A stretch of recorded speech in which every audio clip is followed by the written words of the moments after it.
There's a moment when you realize someone is watching you, someone is following you, and they know exactly where you live. Welcome to Night Encounters. In this video, you will hear 3 terrifying true stories from those who discovered they were being followed home. These are allegedly true accounts submitted by real people who lived through these experiences. The stories you're about to hear contain themes of stalking, home invasion attempts, and psychological terror. Listener discretion is advised. Let's begin. Story 1. The Silver Sedan by Victoria. This happened to me in the fall of 2021.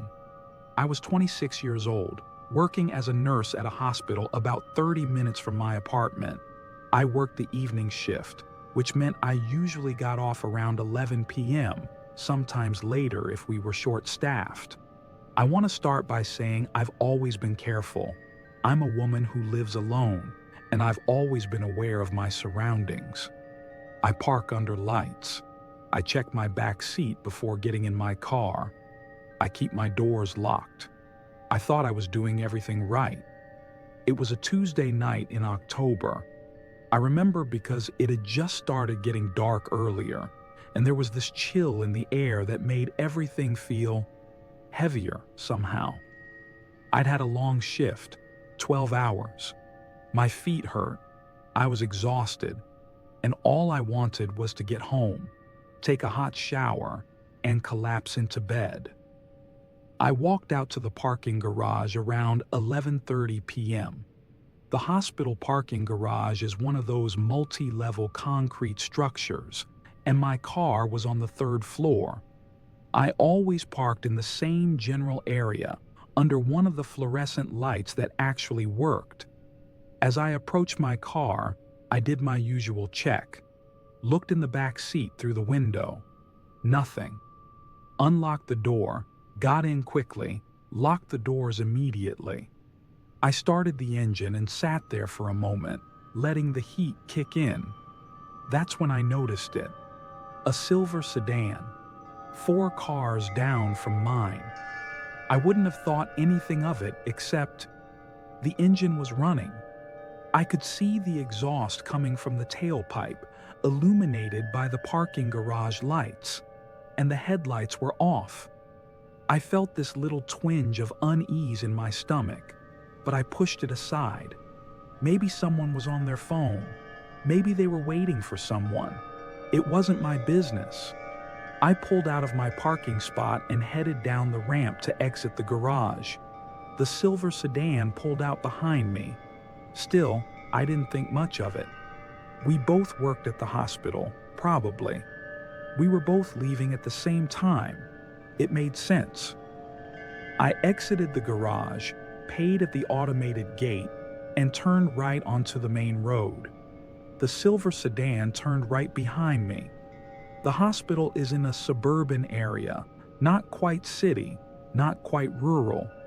The roads are well lit, but not busy, especially at that time of night. I got onto the main highway that would take me toward my apartment. It's about a 20-minute drive on a good night, and the traffic was light. The silver sedan merged onto the highway behind me. I remember my hands tightening on the steering wheel. My heart rate picked up just a little. I told myself I was being paranoid. The highway was the main route. Lots of people took it. This didn't mean anything, but I couldn't shake the feeling. I stayed in the right lane, going exactly the speed limit. The silver sedan stayed 3 cars behind me, also in the right lane. I tried to get a look at the driver in my rearview mirror, but the headlights from the cars behind made it impossible to see clearly. I could just make out a silhouette, a person, alone in the car. I took my exit, the one I always took. It's a smaller exit, not one of the main ones. The silver sedan took the same exit. My stomach dropped. The exit ramp curved down to a stoplight. I was the first car at the red light. The silver sedan pulled up right behind me. Close. closer than was normal. I could see the car fully in my rearview mirror now. I still couldn't make out the driver's face, but I could see they were wearing dark clothing, maybe a hoodie. The light turned green. My hands were shaking now. I turned left, toward my neighborhood. The Silver Sedan turned left. I lived in a small apartment complex, maybe 15 buildings total, with a few hundred units. It wasn't gated, which I'd always been a little nervous about, but it was in a safe area. Tree-lined streets, quiet. Families lived there. I was about 5 minutes from my apartment now. The Silver Sedan was still behind me, still close. I didn't want to go home. That thought hit me like a punch to the chest. I didn't want this person, whoever they were, to see where I lived. So I kept driving. I passed the turn from my apartment complex and kept going straight. The Silver Sedan stayed behind me. I felt this wave of cold fear wash over me. My mouth went dry. This wasn't a coincidence. This person was following me. I decided to test it. I took a random right turn onto a residential street I'd never been down before. It was narrow, lined with parked cars and old houses with their lights off. The Silver Sedan took the same turn. I almost felt like I couldn't breathe. My mind was racing. What did this person want? Were they going to try to carjack me? Were they going to follow me until I stopped, until I got out of my car? I made another turn, then another, winding through the residential streets with no real destination. The Silver Sedan followed every single turn, never getting closer, never falling back, just there. This constant presence in my rearview mirror. I thought about calling 911, but my phone was in my purse on the passenger seat, and I didn't want to take my eyes off the road or my hands off the wheel. I felt trapped, hunted. I ended up on a slightly busier street, one with a 24-hour gas station. The lights were bright, and I could see a clerk inside through the windows. Without thinking, I pulled into the parking lot and stopped right in front of the store, under the lights where the security cameras would definitely see me. I grabbed my phone, ready to run inside if I needed to. The Silver Sedan slowed down as it passed the gas station. I watched it, my heart pounding so hard I thought it might explode. It didn't pull in. It just kept driving, slowly. And then it was gone. I sat there in my car for 20 minutes shaking. I watched the road. I kept expecting to see that Silver Sedan circle back, but it never did. Finally, I called my brother. I told him what happened, and he told me to stay where I was. He lived about 40 minutes away, but he said he'd come get me. No, I said. Just stay on the phone with me. I'm going to drive home, but I need you to stay on the line. He agreed. I pulled out of the gas station and I took the longest, most random route back to my apartment that I could think of. I kept checking my mirrors.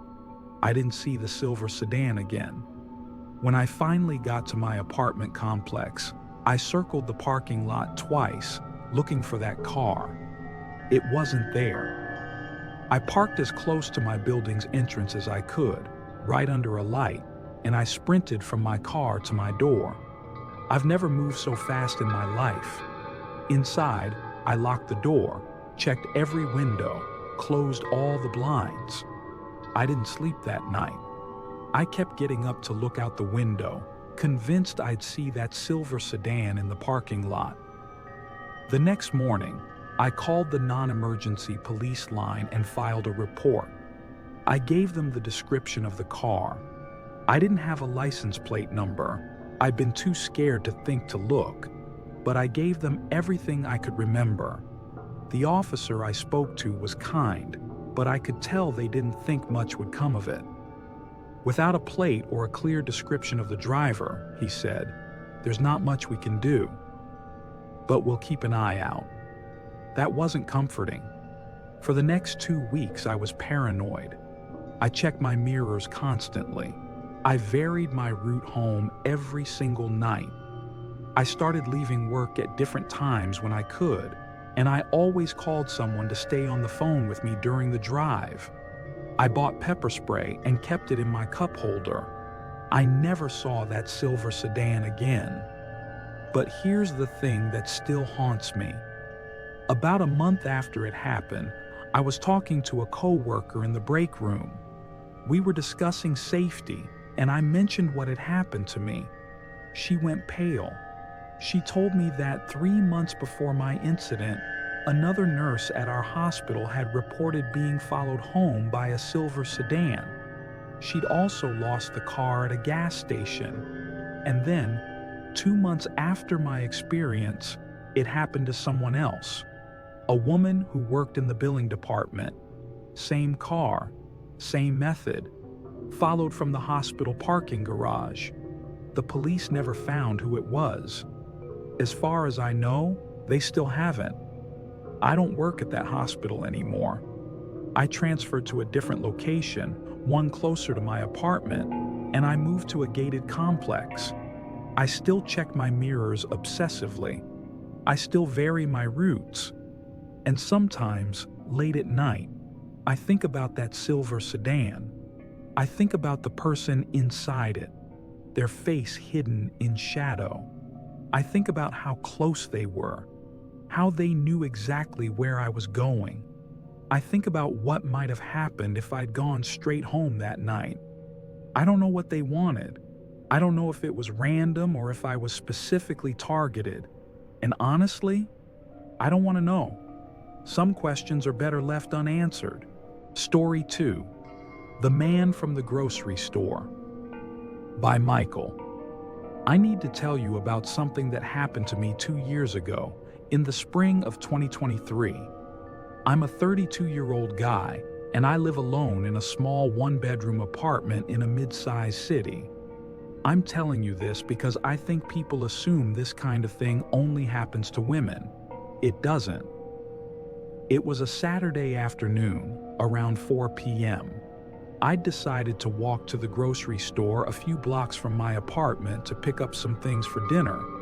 It was a nice day, warm, sunny. The kind of day where you feel good about being alive, you know?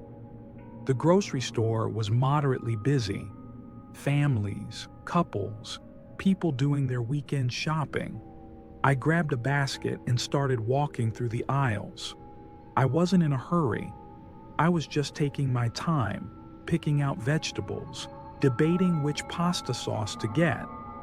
That's when I first noticed him. He was standing at the end of the aisle I was in, the produce section. He was maybe in his late 40s, early 50s. Average height, average build. He was wearing jeans and a dark green jacket. His hair was thinning, graying at the temples. Completely unremarkable except for one thing. He was staring at me. Not just looking in my direction, staring. Direct eye contact. And when I noticed and looked back at him, he didn't look away. He just kept staring. I felt uncomfortable immediately. It was one of those moments where your brain registers that something is off, but you can't quite articulate what it is. I broke eye contact and moved to the next aisle. A few minutes later, I was looking at pasta, and I saw him again. Same aisle. He wasn't looking at the shelves. He was looking at me. I felt my stomach tighten. I told myself I was overreacting. It was a grocery store. People walked down aisles. But my gut was telling me something different. I moved to another aisle. Cereal. I was pretending to look at boxes, but really, I was watching out of the corner of my eye. He appeared at the end of the aisle again, still watching me. This wasn't a coincidence anymore. I abandoned my basket and walked quickly to the front of the store. I didn't check out. I just left. I pushed through the automatic doors and started walking back toward my apartment, faster than I'd walked there. I told myself I was being paranoid. Maybe the guy was just weird. Maybe he was harmless. But I couldn't shake the crawling sensation on the back of my neck, the feeling that I was still being watched. I was about half a block from the grocery store when I glanced over my shoulder. He was there, walking behind me, maybe 20 yards back. My heart started pounding. I walked faster. I turned down a side street, even though it wasn't the most direct route home. I glanced back again. He'd turned down the same street. The fear was real now. I wasn't imagining this. This man had followed me out of the grocery store, and he was actively following me down the street in broad daylight. I started walking even faster, almost jogging. I pulled out my phone, thinking I should call someone. The police? A friend? But what would I say? A man is walking in the same direction as me? I felt stupid, but I also felt terrified. I turned down another street. This one was busier, with more people around. I thought maybe he'd stop if there were witnesses. I glanced back again. He was still there, keeping the same distance, not getting closer, not falling back. I was 3 blocks from my apartment now. I didn't want to go home. I didn't want him to see where I lived. But where else could I go? I decided to walk past my building and circle back. I took a longer route, weaving through different streets. Every time I looked back, he was there. My hands were shaking. I felt this rising panic in my chest. What did this man want? Why was he following me? I pulled out my phone and called my friend Jake. He answered on the second ring. "Hey man, what's up?" "Jake, I need you to stay on the phone with me," I said, trying to keep my voice steady. "I'm walking home from the grocery store and there's a guy following me." "What? Are you serious?" "Yes. He's been following me for like 15 minutes. "Okay, where are you right now?" I told him the intersection. He told me to head toward the coffee shop near his place, which was about 10 minutes in the opposite direction from my apartment. He said he'd meet me there. I changed direction and started walking toward the coffee shop. I didn't look back for a while. I was too afraid of what I'd see. When I finally did glance over my shoulder, the man was gone. I stopped walking. I turned around completely, scanning the street. He wasn't there. He just disappeared. I felt a wave of relief, followed immediately by confusion. Where had he gone? Had he given up? Had he turned down a different street? I told Jake the man was gone, and he told me to come to the coffee shop anyway. I did. When I got there, Jake was waiting outside. We went in, sat down, and I told him everything. He believed me, which was a relief, because part of me was worried I'd sound crazy. We sat there for about an hour, and then Jake offered to walk me home. I accepted. When we got to my apartment building, everything seemed normal. No one was around. Jake came inside with me and checked my apartment, which I know sounds dramatic, but I needed him to. Everything was fine. He left, and I locked the door behind him. I checked the lock 3 times. I tried to convince myself it was over. The man had given up. He'd stopped following me. Maybe it was random. Maybe he'd just been walking in the same direction. But deep down, I knew that wasn't true. That night, I couldn't sleep. I kept thinking about the man's face, the way he'd stared at me in the grocery store. I got up around 2 a.m. to get water from the kitchen. My apartment is on the 2nd floor, and my kitchen window faces the street. As I stood there drinking water, I glanced out the window. My blood ran cold. There was a man standing across the street, under a street light, looking up at my building. It was him, the same man from the grocery store, same green jacket. I couldn't see his face clearly from this distance, but I knew it was him. He was just standing there, motionless, staring up at the building. I stepped back from the window, my heart racing. I grabbed my phone and called 911. The dispatcher asked me to describe the situation. I told her everything.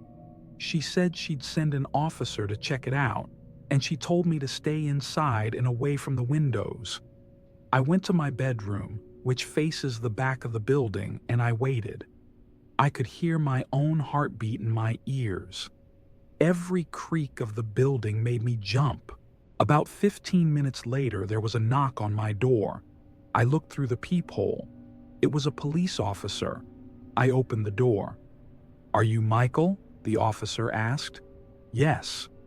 We checked the area. There's no one matching that description outside. We walked around the block. "Are you sure about what you saw?" "I'm positive," I said. "He was right across the street, standing under the street light." The officer nodded, but I could tell he was skeptical. "It's possible he left when he saw us approaching." "Do you have any idea who this person might be?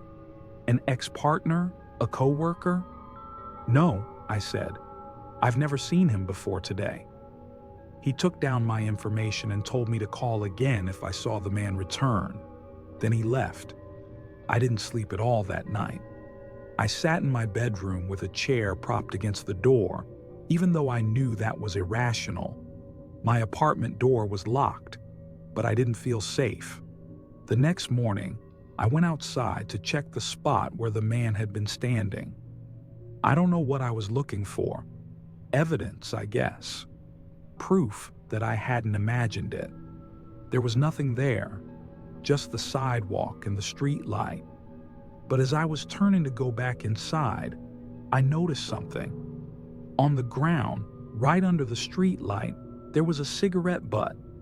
It looked fresh. I took a picture of it with my phone. I don't know why. It felt important. For the next week, I was a wreck. I didn't go back to that grocery store. I had groceries delivered. I started closing all my blinds at night, and I checked the street from my window obsessively. I saw the man once more, 3 days later, standing in the same spot across the street. I called the police again. By the time they arrived, he was gone.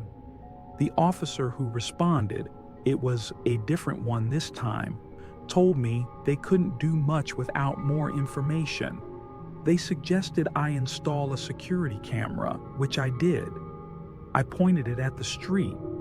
I never caught him on camera, but I also never saw him again after that second time. It's been 2 years now. I moved to a different apartment about 6 months after all of this happened.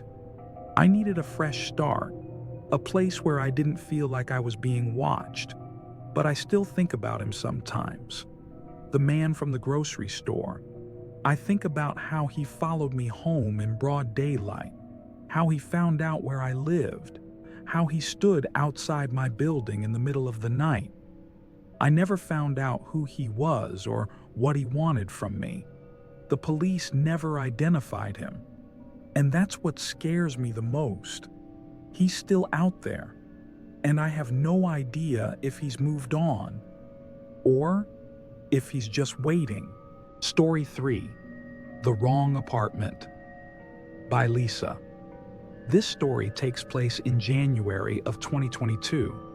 I had just moved into a new apartment complex in a city I'd relocated to for work. I was 29 years old, excited about the new job, the new city, the fresh start.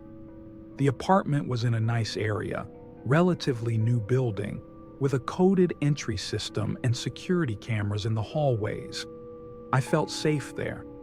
I'd been living there for about 3 weeks when it started. It was a Friday night, around 9 p.m. I'd just gotten home from dinner with some new co-workers, and I was in a good mood. I took the elevator up to the fourth floor where my apartment was and walked down the hallway toward my door. That's when I noticed her. There was a woman standing at the end of the hallway near the stairwell exit. She looked to be in her 60s, maybe older. She had gray hair pulled back in a bun, and she was wearing a long coat even though the building was heated. She was just standing there, not moving. I smiled at her politely as I approached my door. She didn't smile back. She just watched me. I unlocked my apartment, Unit 412, and went inside. I locked the door behind me, kicked off my shoes, and didn't think much more about it.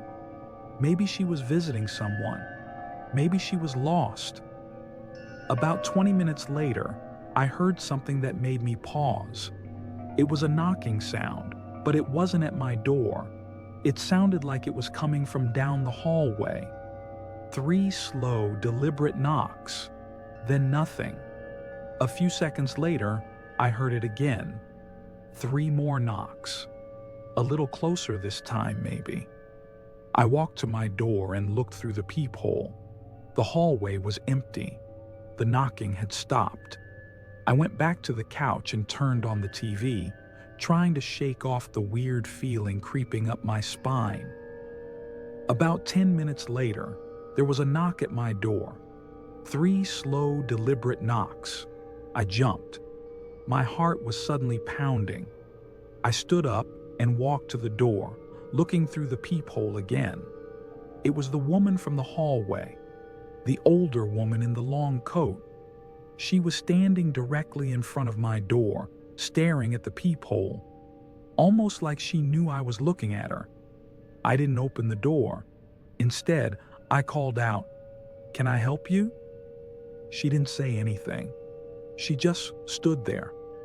"Hello?" I said, louder. "Can I help you?" Still, nothing. She didn't move, didn't blink.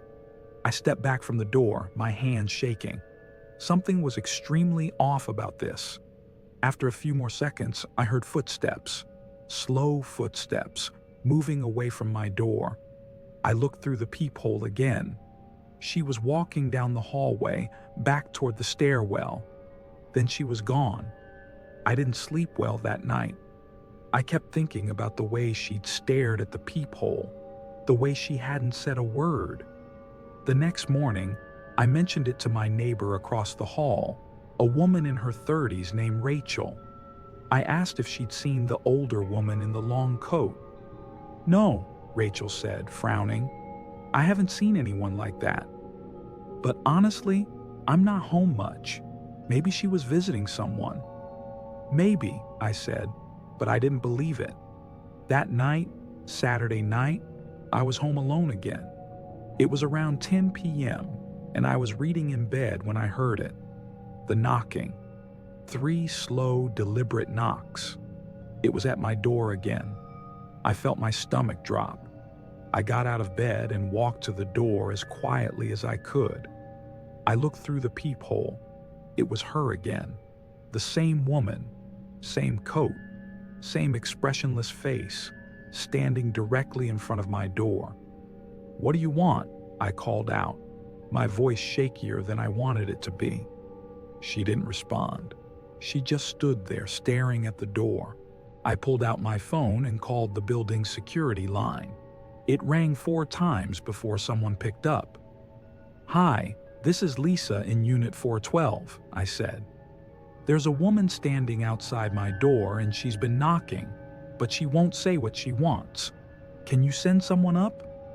"We'll send someone to check it out," the security guard said. I stayed by the door, watching through the peephole.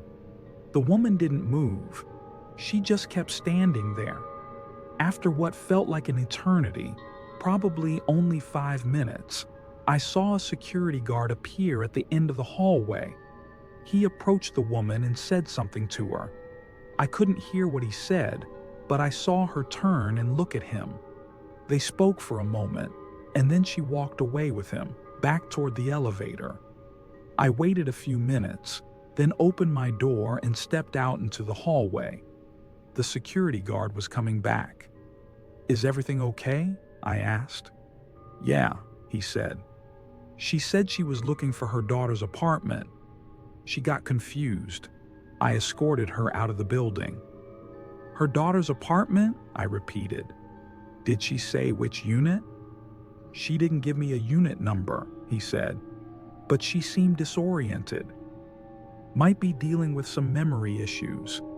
I told her if she needs to visit someone, she should call them first." That should have been reassuring, but it wasn't.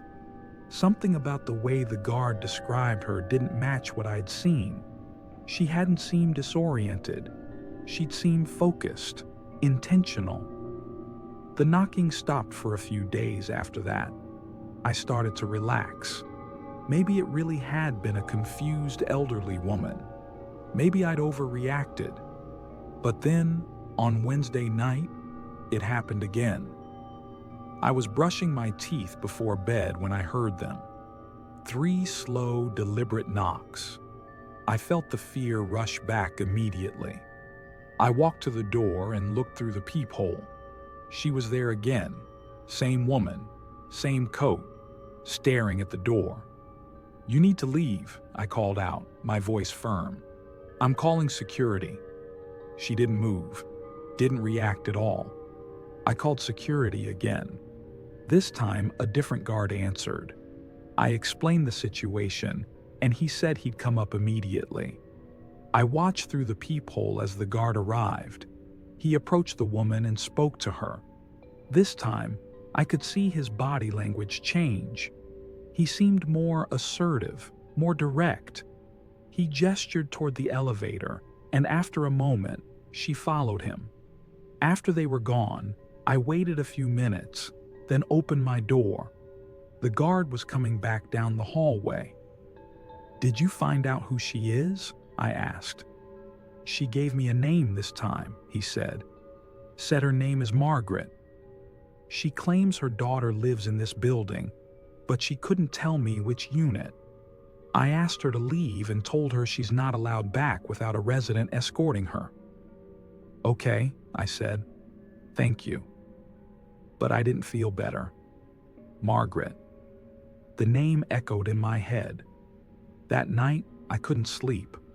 I kept thinking about her face, the way she stared. Around 2 a.m., I got up to get water. As I walked past my door, I heard something that made my blood turn to ice. It was a soft sound, like someone was breathing. Right outside my door, I froze. I stood there in the dark, holding my breath, listening. The breathing continued, slow, steady, right on the other side of the door. I tiptoed to the door and looked through the peephole as quietly as I could. She was there. Margaret. She was standing so close to the door that her face filled the entire peephole. I could see her eyes, wide, staring directly at the peephole. I stumbled backward, nearly tripping over my own feet. My heart was hammering in my chest. I grabbed my phone and called 911. 911, what's your emergency? There's someone outside my apartment door, I whispered. She's been harassing me for days, and now she's just standing there in the middle of the night. I think she's been standing there for a while. The dispatcher took my information and said they were sending officers immediately. She stayed on the line with me. I don't know how long I stood there in the dark, phone pressed to my ear, afraid to look through the peephole again. It felt like hours, but it was probably only 10 minutes. When the police arrived, I heard their voices in the hallway.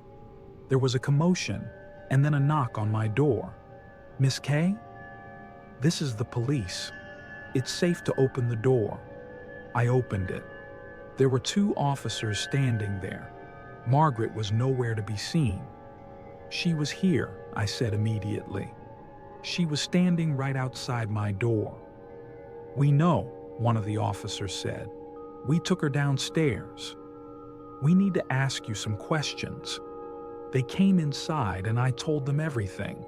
The multiple visits, the knocking, the staring, the breathing outside my door. One of the officers took notes while the other one made a phone call. When he hung up, he turned to me. "Margaret doesn't have a daughter in this building," he said. "In fact, according to the property management records, she's never been a resident or visitor here before this week." My skin went cold. Then why does she keep coming here? Why is she coming to my door specifically? "We don't know," he said. "We're running her information now. We've issued her a trespass warning. If she comes back, she'll be arrested. Is there anyone who might have given her your unit number? An ex-partner? A former roommate?" "No," I said. "I just moved here. I barely know anyone in this city." The officers left, but they gave me their card and told me to call immediately if she came back. I didn't go back to bed that night. I sat on my couch with all the lights on, jumping at every sound. The next morning, I went to the building management office and demanded answers. They reviewed the security footage from the past week.